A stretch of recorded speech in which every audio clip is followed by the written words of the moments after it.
یعنی انبیاء، صدیقین، شہداء اور صالحین، اور آخر میں اللہ تبارک و تعالیٰ نے یہ ارشاد فرمایا کہ یہ کتنے ہی اچھے رفیق ہیں، یعنی کتنے ہی اچھے ساتھی ہیں۔ ہر مومن کی یہ آرزو ہے کہ قبر و حشر اور قیامت میں حضور صلی اللہ علیہ وسلم کی معیت اور رفاقت نصیب ہو۔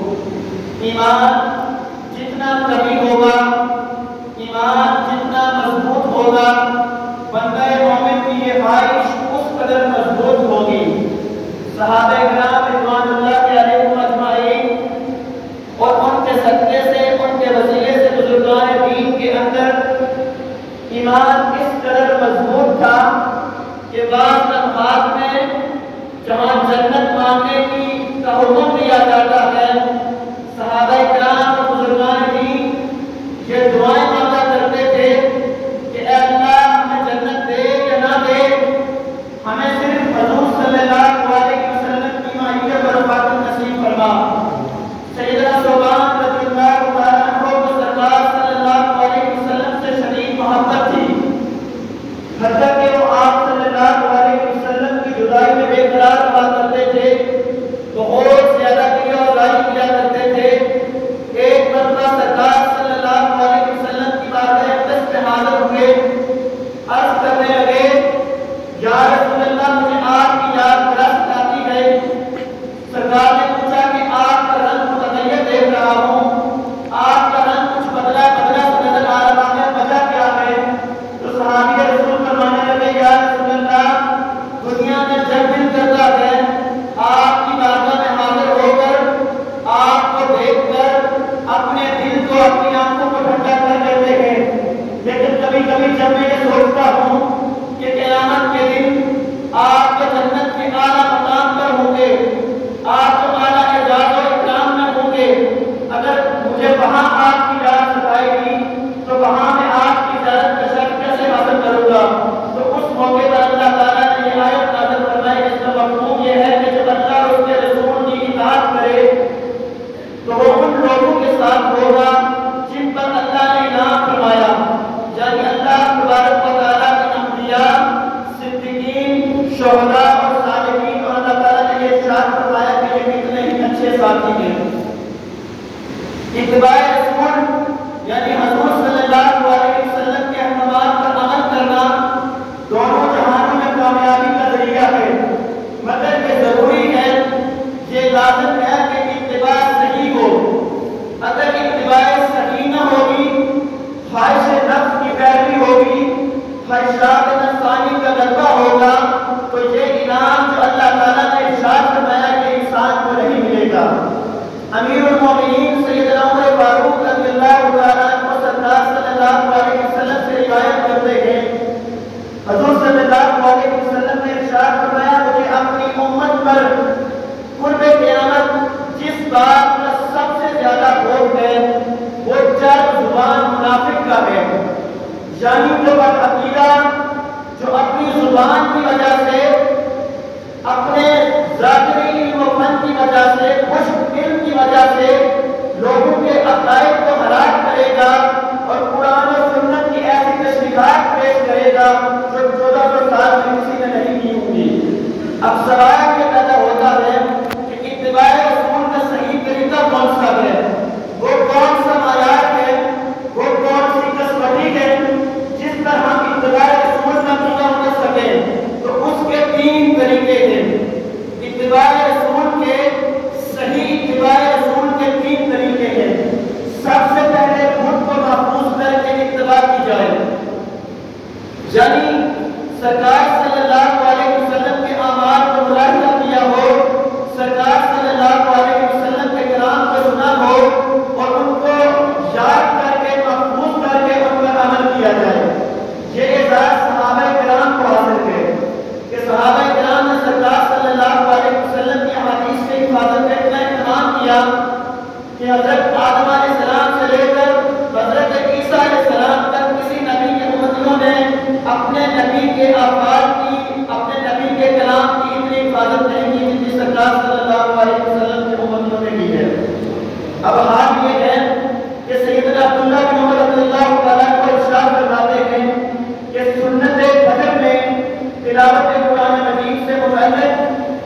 فرماتے ہیں کہ میں نے حضور صلی اللہ علیہ وسلم کو ٹکٹکی باندھ کر دیکھا، میں نے حضور صلی اللہ علیہ وسلم کو غور سے دیکھا تو میں نے یہ دیکھا کہ سرکار صلی اللہ علیہ وسلم نماز فجر سے پہلے 2 سنتوں اور نماز مغرب کے بعد 2 سنتوں میں سورہ کافرون اور سورہ اخلاص کی تلاوت فرمایا کرتے تھے۔ اور سیدنا عبداللہ بن عمر فرماتے ہیں کہ میں نے سرکار کا یہ عمل 24 سے 25 مرتبہ ملاحظہ فرمایا۔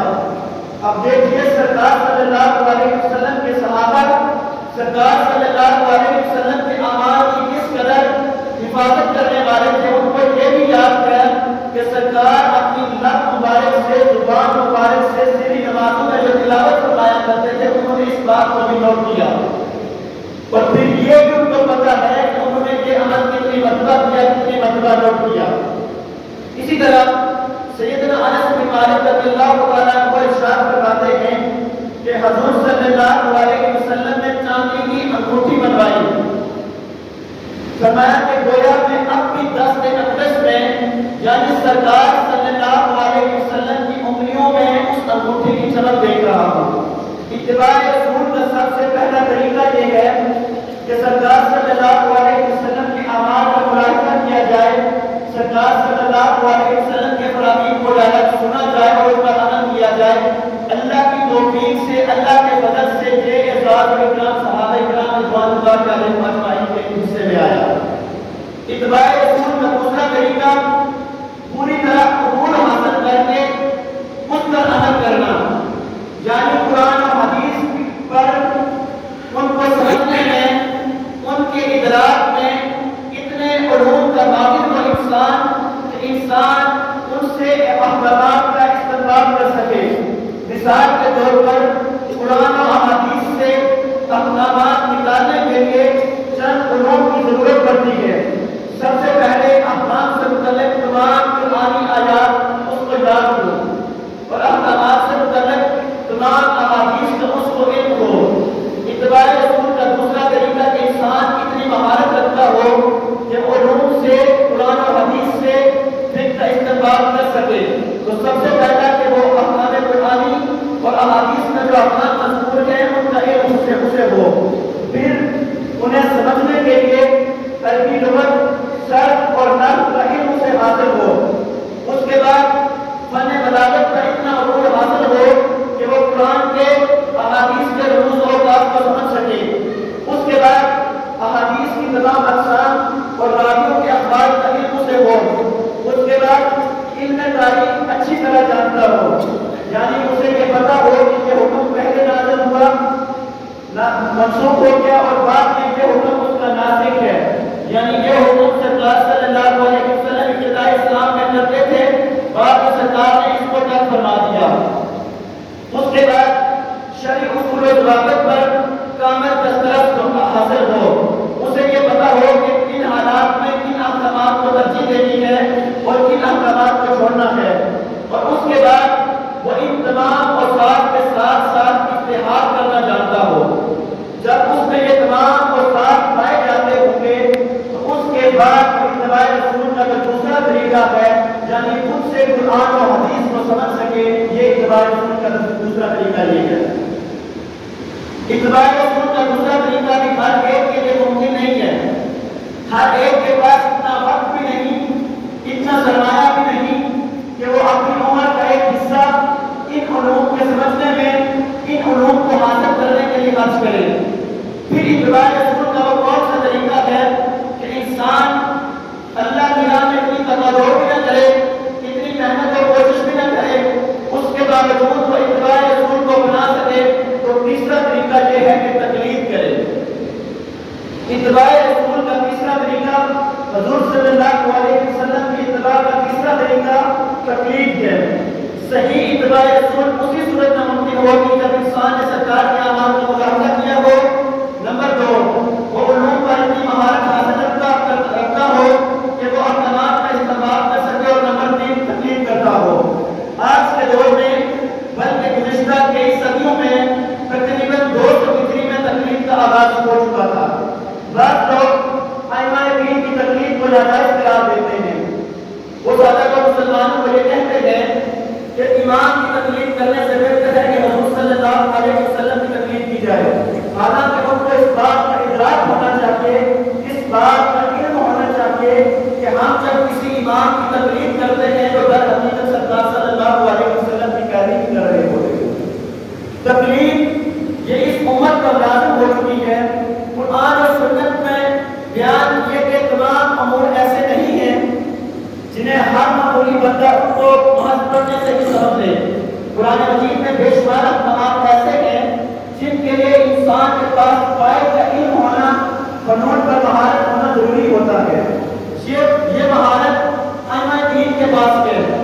اور متفق علیہ 4 امام ایسے ہیں جن کی عرصہ دراز میں تقلید کی جاتی ہے، پیروی کی جاتی ہے، لیکن تقلید ہر حکم میں نہیں کی جاتی.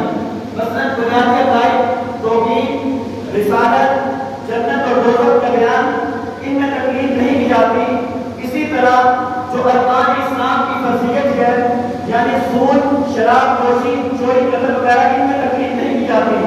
تقلید کی جاتی ہے صرف بری مسائل میں یا غیر مسائل، یعنی زمانے کی رفتار کے ساتھ ساتھ جب نئے مسائل پیش آتے ہیں تو ایسے میں کسی ایسے امام کی پیروی کی جاتی ہے، تقلید کی جاتی ہے جو علوم و فنون پر مہارت رکھتا ہو، احکامات کی تاریخ کا علم رکھتا ہو، فن بلاغت کا حقوق رکھتا ہو.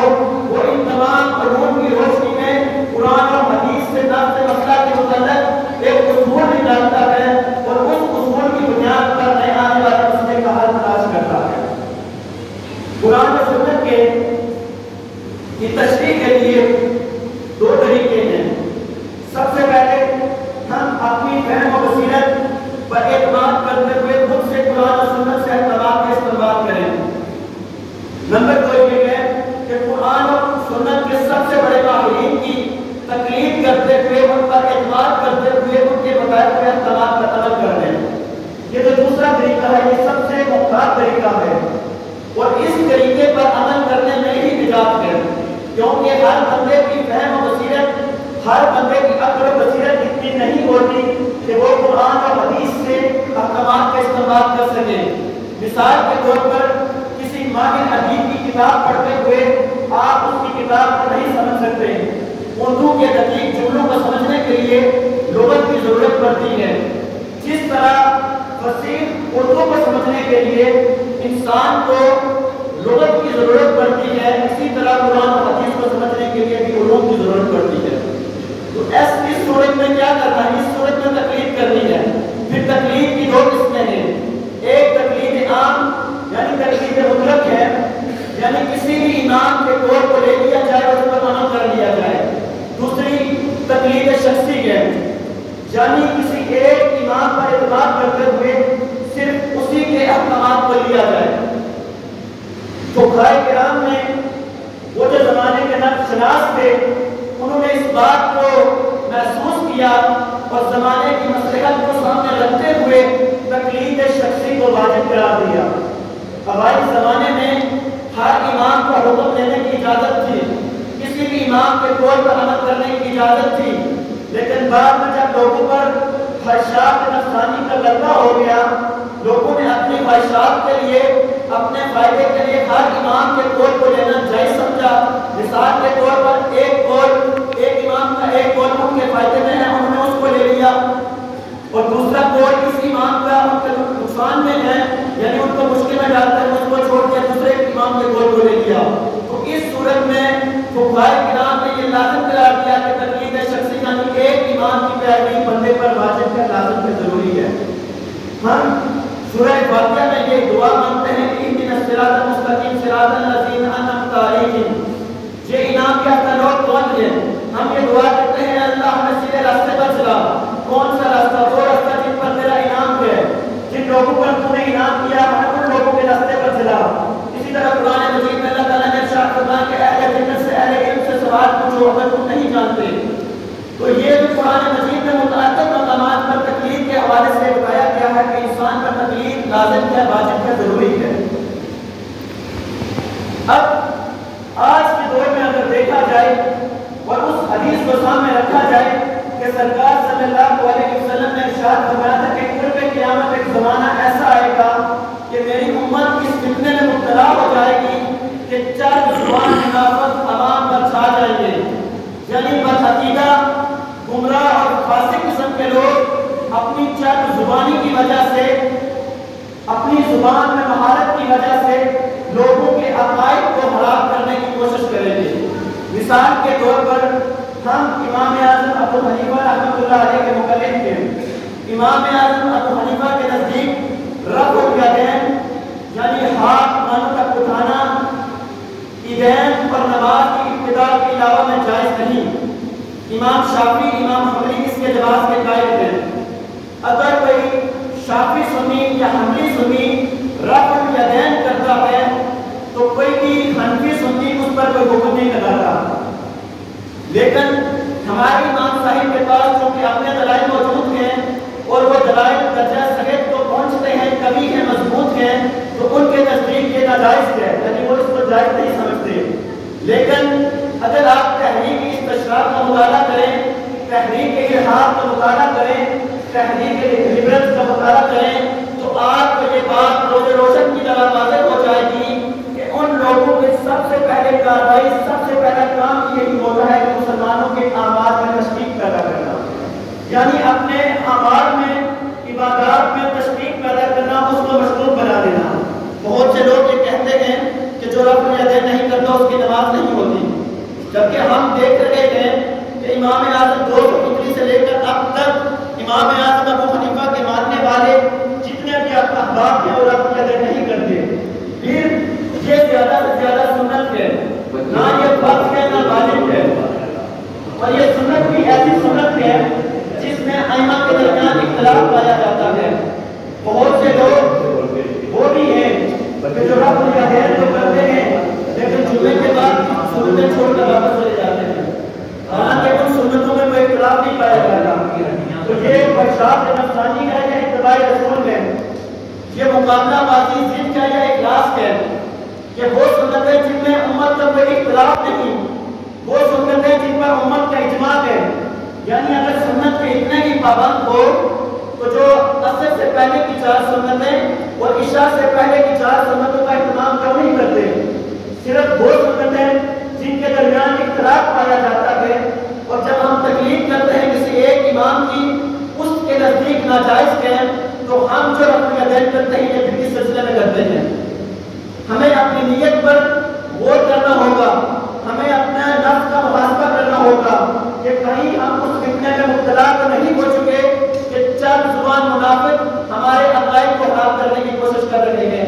میں نے آپ کو پہلے بھی بتایا کہ تحریک استشراق کا سب سے پہلا جو کام تھا وہ مسلمانوں کو ان کی عبادات میں مشغول کرنا، یعنی ان کی عبادات میں تشکیک پیدا کرنا۔ یہ جو تشکیک ہے یہ عبادات سے نظر کھینچ لیتی ہے، عبادات سے اخلاص چھین لیتی ہے۔ اس دور میں اگر اتباع رسول پر صحیح عمل کرنا چاہتے ہو تو اس کے 3 طریقے ہیں۔ سب سے پہلا خود سرکار کے اعمال کا ملاحظہ کیا اور یہ ممکن نہیں رہا، اور یہ اعزاز اکرام صحابہ کرام کے حصے میں آیا، کسی میں آیا۔ دوسرا علوم و فنون پر مہارت رکھتا ہو، اور تیسرا کسی امام کی تقلید، اور تقلید کے حوالے سے ہمارے پاس بے شمار دلائل موجود ہیں، قرآن و حدیث سے ہمارے پاس دلائل موجود ہیں۔ اللہ تعالیٰ سے صحیح طریقے سے اتباع رسول کرنے کی حکمت و توفیق عطا فرمائے، اور تشکیک سے اور چند زبان منافقوں سے اپنے